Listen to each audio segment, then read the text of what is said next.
할렐루야. 이 새벽에 하나님의 말씀을 사모함으로 나오신 우리 모든 성도님들을 축복하고 환영합니다. 오늘 우리에게 주신 하나님의 말씀은 마태복음 4장 12절부터 25절까지입니다. 본문의 말씀을 제가 봉독하겠습니다. 예수께서 요한이 잡혔음을 들으시고 갈릴리로 물러가셨다가 나사렛을 떠나 스불론과 납달리 지경 해변에 있는 가버나움에 가서 사시니 이는 선지자 이사야를 통하여 하신 말씀을 이루려 하심이라 일렀으되 스불론 땅과 납달리 땅과 요단강 저편 해변길과 이방의 갈릴리여 흑암에 앉은 백성이 큰 빛을 보았고 사망의 땅과 그들의 앉은 자들에게 빛이 빛이었도다 하였느니라. 이때부터 예수께서 비로소 전파하여 이르시되 회개하라 천국이 가까이 왔느니라 하시더라. 갈릴리 해변에 다니시다가 두 형제 곧 베드로라 하는 시몬과 그의 형제 안드레가 바다에 금을 던지는 것을 보시니 그들은 어부라. 말씀하시되 나를 따라오라. 내가 너희를 사람을 낚는 어부가 되게 하리라 하시니 그들이 곧 그물을 버려두고 예수를 따르니라. 거기서 더 가시다가 다른 두 형제 곧 세베대의 아들 야고보와 그의 형제 요한이 그의 아버지 세베대와 함께 배에서 금을 깁는 것을 보시고 부르시니 그들이 곧 배와 아버지를 버려두고 예수를 따르니라. 예수께서 온 갈릴리에 두루 다니사 그들의 회당에서 가르치시며 천국 복음을 전파하시며 백성 중에 모든 병과 모든 약한 것을 고치시니 그의 소문이 온 수리아에 퍼진지라. 사람들이 모른 앓는 자 곧 각종 병에 걸려서 고통당하는 자 귀신 들린 자 간질하는 자 중풍병자들을 데려오니 그들을 고치시더라. 갈릴리와 데가볼리와 예루살렘과 유대와 요단강 건너편에서 수많은 무리가 따르니라. 아멘. 오늘 말씀은 소외된 자들을 향한 예수님의 마음이라는 제목으로 함께 나누기를 원합니다. 약 3년 전에 제가 이스라엘을 다녀온 적이 있었습니다. 이스라엘에서 가장 먼저 방문했던 지역이 다름 아닌 오늘 본문에 등장하는 갈릴리였습니다. 갈릴리 호수 위에서 당시 함께했던 동역자들과 선상 예배를 드렸던 장면이 아직도 생생하게 기억할 정도이고 호수 주변의 풍경을 지금도 잊지 못할 정도로 아름다운 기억으로 제 마음 가운데 있습니다. 갈릴리는 예루살렘의 북쪽으로 차로 1시간 30분 정도의 거리에 위치해 있고요. 갈릴리 바다, 또 실상 바다가 아니고 갈릴리 호수인데 이 호수를 끼고 있는 산지를 의미하는 것입니다. 자, 갈릴리가 가진 특징이 호수를 끼고 있었고요.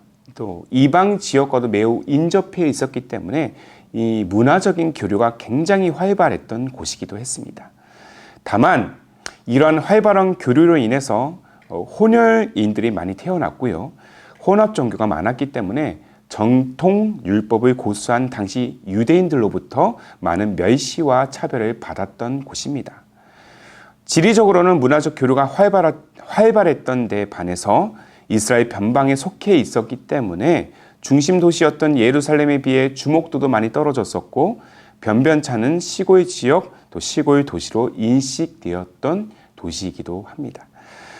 그런데 아이러니하게도 예수께서 자란 곳이 바로 이 갈릴리 지역이었고 갈릴리 지역에서도 깡촌이었던 이 나사렛 마을에서 사셨습니다. 그리고 예수님의 공생의 기간 동안 활동하셨던 주 무대가 어디냐면 바로 갈릴리였어요. 누구도 주목하지 않는 땅, 늘 무시와 차별이 일상이었던 이 땅이 갈릴리에 그가 공생의 기간 대부분을 보내신 이유는 과연 무엇이겠습니까? 자, 오늘 본문에서 마태는 이 질문에 대한 대답을 이사야서 9장 1절과 2절을 근거로 두면서 이렇게 기록하고 있습니다. 자, 본문 14절부터 16절까지 다시 한번 제가 읽어드릴게요. 이는 선지자 이사야를 통하여 하신 말씀을 이루려 하심이라.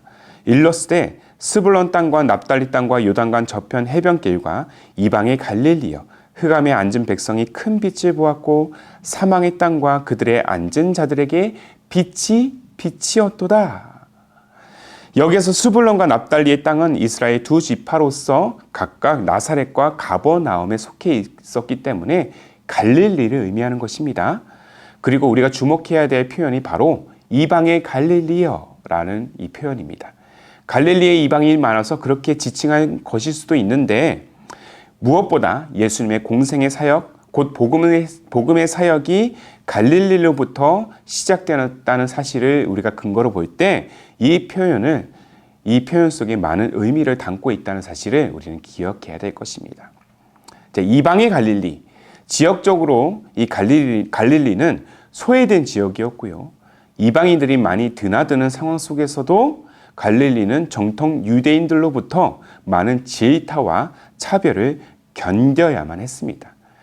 자, 요한복음에 기록된 이 나다넬, 여러분들 알고 계시나요? 나다넬, 다른 이름으로 바돌로메가 이 나사렛에서 무슨 선한 것이 나올 수 있겠느냐라는 표현은 그만큼 갈릴리가 기대할 만한 것이 전혀 없었다라는 것의 의미를 나타내는 것입니다. 하지만 예수님의 생각은 달랐어요. 그는 천국 복음의 시작점을 갈릴리에 두고 있습니다. 그의 눈과 마음은 방금 전에 제가 읽어드린 이 마태복음 1장 16절에 기록된 바와 같이 흑암에 앉은 백성들을 향해 그 시선이 머물고 있다는 것이죠. 그는 흑암에 앉은 백성들에게 말씀을 가르치셨고요. 흑암에 앉은 백성들에게 천국 복음을 선포하셨고 흑암에 앉은 백성들을 치유하셨습니다. 무수한 차별로 소외되고 내일에 대한 소망조차 품을 수 없으면서 또한 고통과 슬픔과 절망의 메인 자들로부터 예수님의 구원 사역이 시작되었다라는 것입니다.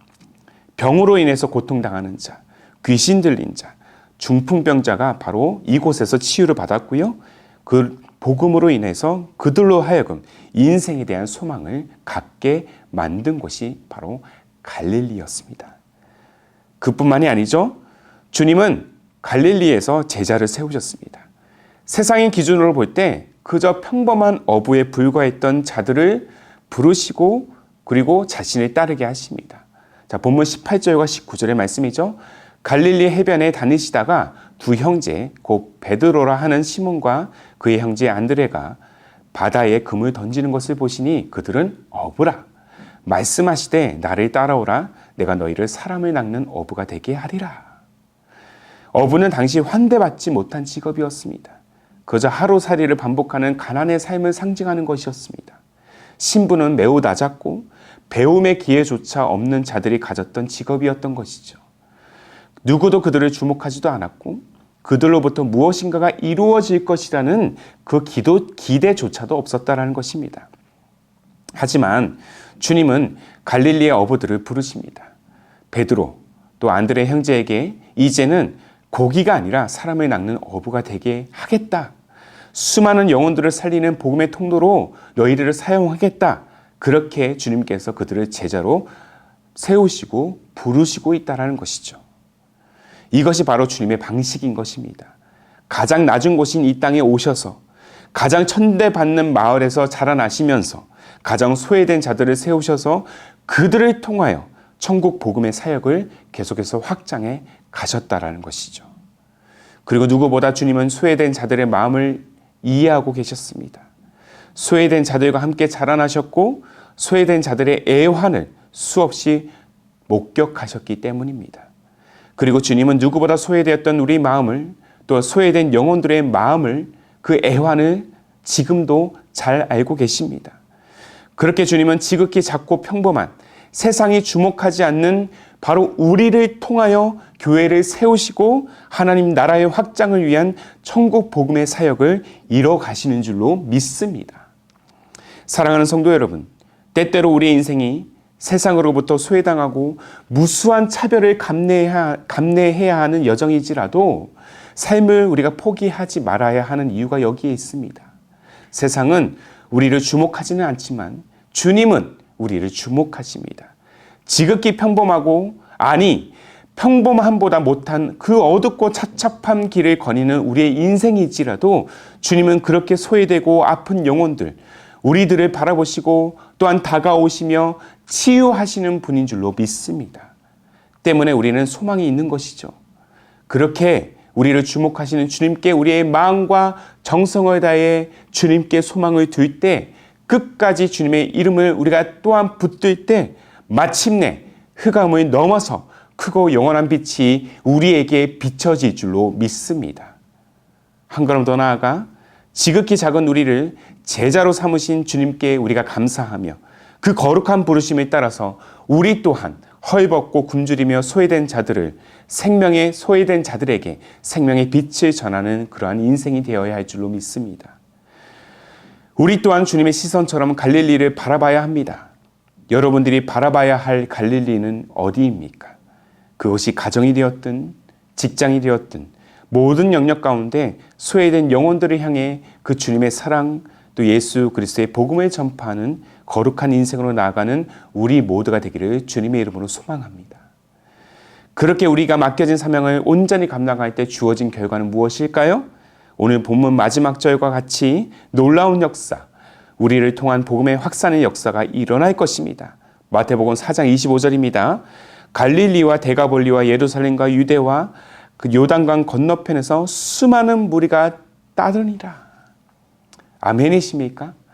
이 말씀을 붙들고 비록 내 자신이 한없이 연약하고 지극히 작은 모습일지라도 이러한 나를 제자로 세우시고 복음의 일꾼으로서 사명을 감당하게 하실 그 주님을 오늘도 우리가 기대하며 믿음의 발걸음을 다시 한번 내딛는 우리 모두가 되길, 우리 가정이 되길, 또한 우리 기쁨이 되는 교회가 되기를 주님의 이름으로 축복합니다.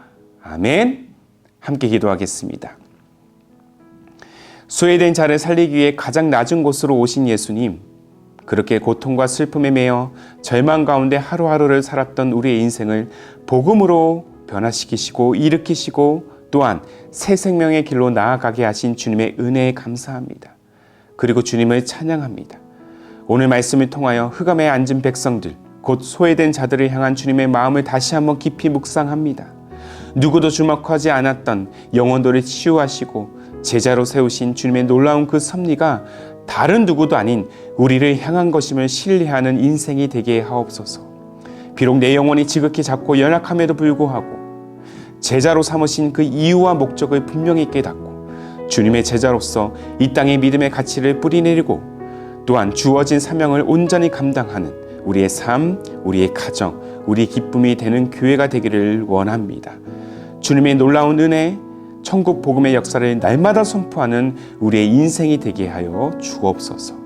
그렇게 우리를 제자 삼으시고 우리를 통하여 복음의 큰 빛을 비추실 우리 주님 예수님의 이름으로 기도하옵나이다.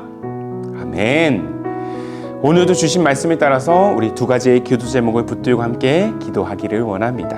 먼저는 흑암에 앉은 영혼들에게 복음의 큰 빛을 심어주시는 그 예수님의 마음을 깨달아 절망을 넘어서 소망을 꿈꾸며 계속해서 나아가는 우리 믿음의 발걸음이 되게 하옵소서.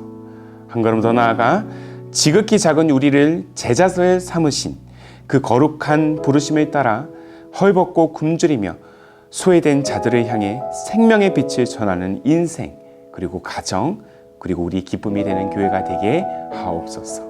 이 두 가지의 기도 제목을 간절한 마음으로 함께 고백하시면서 오늘도 기도로 하루의 삶을 열어가시기를 바랍니다. 함께 마음을 다해 기도하겠습니다.